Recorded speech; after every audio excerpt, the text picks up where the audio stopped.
I think about what, if anything, I really need from an advisor.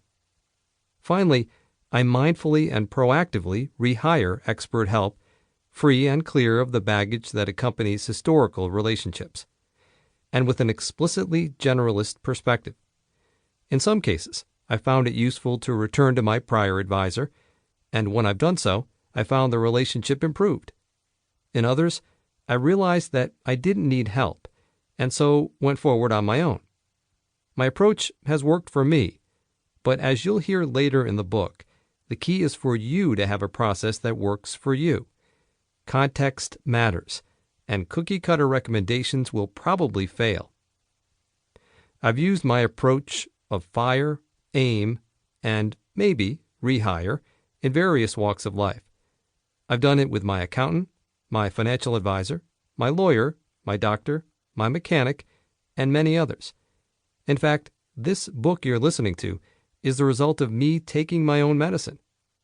In the years since I first began working on this project, I parted ways with various publishing experts as I repeatedly stepped back and clarified my own priorities. In one humorous incident, an editor suggested to me that he was an expert, and so I needed to leave behind my own ideas and just follow his advice. I chuckled, asked him if he had read my proposal, and shortly thereafter was working with someone else. I hope this book helps you understand and avoid many of the troubles I've encountered when experts and technologies hijacked my thinking. It is filled with strategies and guidance to help you reclaim control. One prescription is to question the advice you are being offered. And, ironically, that's equally true for this book. Whether you agree with my thinking or not, I hope this book helps you think for yourself. Introduction. Autonomy lost. You may not realize it, but you've lost your mind. We all have. In fact, we lose our minds all the time, often several times a day. We do this when we blindly outsource our thinking to technologies, experts, and rules. The domains in which this occurs vary from everyday decisions, such as what we buy, recommendations related to our prior purchases, to the life or death choices we make about our health, advice given by medical professionals. Stop and think about the last few decisions you made. Why did you make them? Is it possible that you were influenced by technologies, experts, or rules? Perhaps your doctor notes your high cholesterol levels, suggests you should begin taking a statin. She highlights almost every cardiologist she knows is taking a statin, as its effectiveness has been repeatedly demonstrated in lots of research. She's younger than you are and shares that she herself recently started taking a statin. Do you begin taking the medication? What about when you're driving to a new destination? Your navigation app suggests you take a route that, on first glance, seems counterintuitive.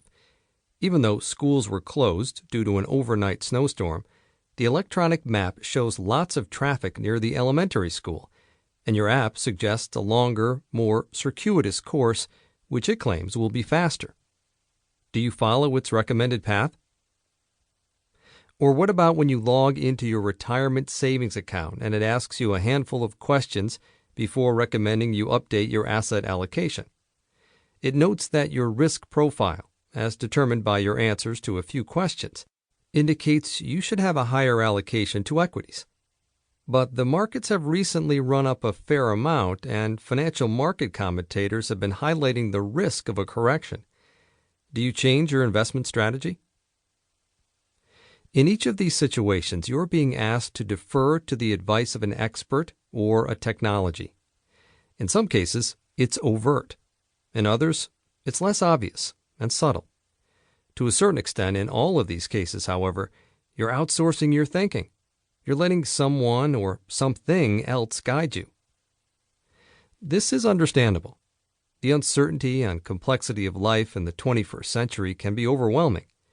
The explosion of data and choices has left many of us with a constant sense of anxiety. For almost every situation, we expect there to be an optimal decision, a best choice, a correct answer. Our ingrained desire for optimization, a belief akin to fear of missing out,